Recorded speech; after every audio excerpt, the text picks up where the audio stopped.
Le PAPI, il faut savoir que c'est le programme d'action et de prévention des inondations.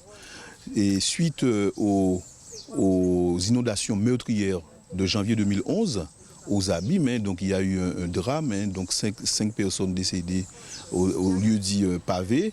Donc c'est parti de là avec aussi les fortes pluies de mai 2012.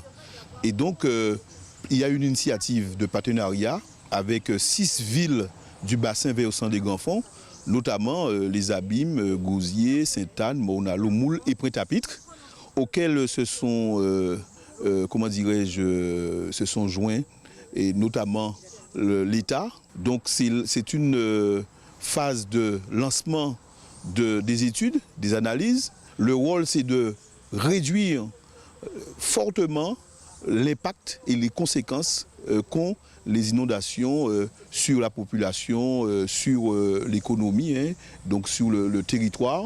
Parce qu'il faut savoir que le territoire des Grands Fonds, c'est un territoire à haute, mais vraiment à haut risque lorsqu'il y a des inondations. Le pilote de l'action, c'est la ville des Abîmes.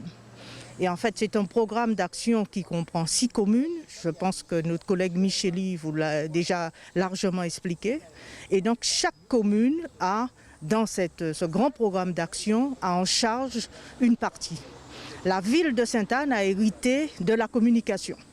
Et donc, notre but, c'était de faire passer commande pour l'ensemble des produits, l'ensemble des outils qui nous permettront de communiquer à l'ensemble de la population.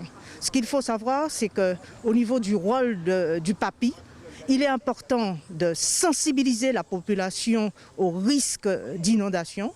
Alors pour sensibiliser, il faut aussi connaître. Donc en fait, c'est d'informer la population sur les différents risques. Il faut prévenir sur ces risques et il faut aussi protéger. Nous allons mettre en œuvre très prochainement, avec les communautés d'agglo, on va mettre en œuvre toutes ces actions et c'est à partir de là que nous allons décliner tous les travaux. Mais je dis bien, on ne va pas pouvoir régler tous les problèmes liés aux inondations. On va réduire. Nous avons une exposition itinérante qui aujourd'hui se trouve sur la commune de Sainte-Anne, va rester 7 jours. Donc j'invite la population à venir voir cette exposition. Et donc, où nous expliquons les bons gestes à tenir lors d'une inondation.